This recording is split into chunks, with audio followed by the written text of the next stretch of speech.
अगर आपने चतुर्थी का चंद्र देख लिया तो कलंक छुड़ाने के लिए इस कहानी को जरूर सुनिए। एक बार नंद किशोर ने सनत कुमारों से कहा कि चौथ की चंद्रमा के दर्शन करने से श्री कृष्ण पर जो लांछन लगा था वह सिद्धि विनायक व्रत करने से ही दूर हुआ था। ऐसा सुनकर सनत कुमारों को आश्चर्य हुआ। उन्होंने पूर्ण ब्रह्म श्री कृष्ण को कलंक लगने की कथा पूछी तो नंद किशोर ने बताया, एक बार जरासंध के भय से श्री कृष्ण समुद्र के मध्य नगरी बसाकर रहने लगे। इसी नगरी का नाम आजकल द्वारिकापुरी है। द्वारिकापुरी में निवास करने वाले सत्ताजीत यादव ने सूर्य नारायण की आराधना की। तब भगवान सूर्य ने उसे नित्य 8 भार सोना देने वाली स्यमंतक नामक मणि अपने गले से उतार कर दे दी। मणि पाकर सत्ताजीत यादव जब समाज में गया तो श्री कृष्ण ने उस मणि को प्राप्त करने की इच्छा व्यक्त की। सत्ताजीत ने वह मणि श्री कृष्ण को न देकर अपने भाई प्रसन्नजीत को दे दी। एक दिन प्रसन्नजीत घोड़े पर चढ़कर शिकार के लिए गया। वहाँ एक शेर ने उसे मार डाला और मणि ले ली। ऋक्षों का राजा जामवंत उस सिंह को मारकर मणि लेकर गुफा में चला गया। जब प्रसन्नजीत कई दिनों तक शिकार से न लौटा तो सत्ताजीत को बड़ा दुख हुआ। उसने सोचा श्री कृष्ण ने ही मणि प्राप्त करने के लिए उसका वध कर दिया होगा। अतः बिना किसी प्रकार की जानकारी जुटाए उसने प्रचार कर दिया कि श्री कृष्ण ने प्रसन्नजीत को मारकर स्यमंतक मणि छीन ली है। इस लोक निंदा के निवारण के लिए श्री कृष्ण बहुत से लोगों के साथ प्रसन्नजीत को ढूंढने वन में गए। वहाँ पर प्रसन्नजीत को शेर द्वारा मार डालना और शेर को ऋक्ष द्वारा मारने के चिन्ह उन्हें मिल गए। ऋक्ष के पैरों की खोज करते करते वे जामवंत की गुफा पर पहुँचे और गुफा के भीतर चले गए। वहाँ उन्होंने देखा कि जामवंत की पुत्री उस मणि से खेल रही है। श्री कृष्ण को देखते ही जामवंत युद्ध के लिए तैयार हो गया। युद्ध छिड़ गया। गुफा के बाहर श्री कृष्ण के साथियों ने उनकी 7 दिन तक प्रतीक्षा की। फिर वे लोग उन्हें मर गया जानकर पश्चाताप करते हुए द्वारकापुरी लौट गए। इधर 21 दिन तक लगातार युद्ध करने पर भी जामवंत श्री कृष्ण को पराजित न कर सका। तब उसने सोचा, कहीं यह वह अवतार तो नहीं जिसके लिए मुझे रामचंद्र जी का वरदान मिला था। यह पुष्टि होने पर उसने अपनी कन्या का विवाह श्री कृष्ण के साथ कर दिया और मणि दहेज में दे दी।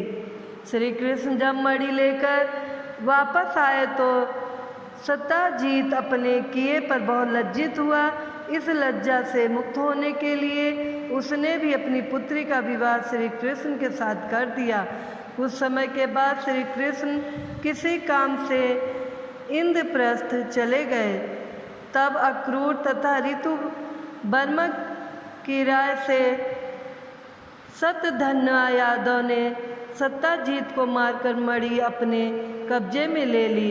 सत्ताजीत की मौत का समाचार जब श्री कृष्ण को मिला तो वह तत्काल द्वारका पहुँचे।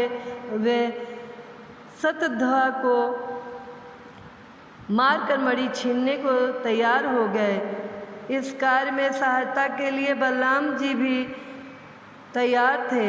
यह जानकर सतधन्वा ने मणि अक्रूर को दे दी और स्वयं भाग निकला। श्री कृष्ण ने उसका पीछा करके उसे मार तो डाला पर मणि उन्हें नहीं मिल पाई।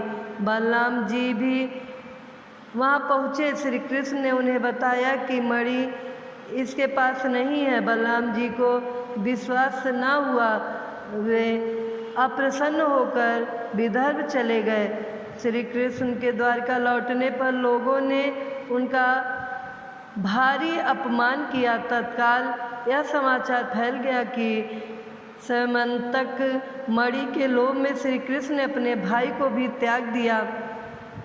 श्री कृष्ण इस अकारण प्राप्त अपमान के शोक में डूबे थे कि सहसा वहाँ नारद जी आ गए। उन्होंने श्री कृष्ण को बताया, आपने भाद्रपद शुक्ल चतुर्थी के चंद्रमा का दर्शन किया था, इसी कारण आपको इस तरह लांछित होना पड़ा है। श्री कृष्ण जी ने पूछा, चौथ के चंद्रमा को ऐसा क्या हो गया है जिसके कारण उसके दर्शन मात्र से मनुष्य कलंकित होता है। तब नारद जी बोले, एक बार ब्रह्मा जी ने चतुर्थी के दिन गणेश जी का व्रत किया था। गणेश जी ने प्रकट होकर वर मांगने को कहा तो उन्होंने मांगा कि मुझे सृष्टि की रचना करने का मोह न हो। गणेश जी ज्यों ही तथास्तु कहकर चलने लगे, उनके विचित्र व्यक्तित्व को देखकर चंद्रमा ने उपहास किया। इस पर गणेश जी ने रुष्ट होकर चंद्रमा को श्राप दिया कि आज से कोई तुम्हारा मुख नहीं देखना चाहेगा। श्राप के देकर गणेश जी अपने लोक चले गए और चंद्रमा मानसरोवर की कुमुदिनियों में जा छिपा। चंद्रमा के बिना प्राणियों को बड़ा कष्ट हुआ। उनके कष्ट को देखकर ब्रह्मा जी की आज्ञा से सारे देवताओं के व्रत से प्रसन्न होकर गणेश जी ने वरदान दिया कि अब चंद्रमा शाप मुक्त हो जाएगा। पर भाद्रपद शुक्ल चतुर्थी को जो भी चंद्रमा के दर्शन करेगा उसे चोरी आदि का झूठा लांछन जरूर लगेगा, किंतु जो मनुष्य प्रत्येक द्वितीया को दर्शन करता रहेगा वह इस लांछन से बच जाएगा। इस चतुर्थी को सिद्धि विनायक व्रत करने से सारे दोष छूट जाएंगे। यह सुनकर देवता अपने अपने स्थान को चले गए।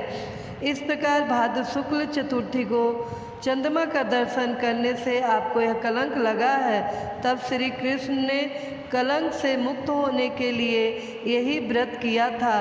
कुरुक्षेत्र के युद्ध में युधिष्ठिर ने भगवान श्री कृष्ण से पूछा, भगवान, मनुष्य की मनोकामना सिद्धि का कौन सा उपाय है? किस प्रकार मनुष्य धन, पुत्र, सौभाग्य तथा विजय प्राप्त कर सकता है? यह सुनकर श्री कृष्ण ने उत्तर दिया, यदि तुम पार्वती पुत्र श्री गणेश का विधि पूर्वक पूजन करो तो निश्चय ही तुम्हें सब कुछ प्राप्त हो जाएगा। तब श्री कृष्ण की आज्ञा से युधिष्ठिर जी ने गणेश चतुर्थी का व्रत करके महाभारत का युद्ध जीता था। मित्रों, आप सबको यह कहानी पसंद आई हो तो लाइक कीजिएगा, कमेंट कीजिएगा, ज़्यादा से ज़्यादा शेयर कीजिएगा और हमारे चैनल को सब्सक्राइब कीजिएगा। साथ में बेल आइकन बटन को प्रेस कीजिएगा ताकि हमारे नए कहानियों का नोटिफिकेशन आप तक सबसे पहले पहुँचे। जय श्री गणेश।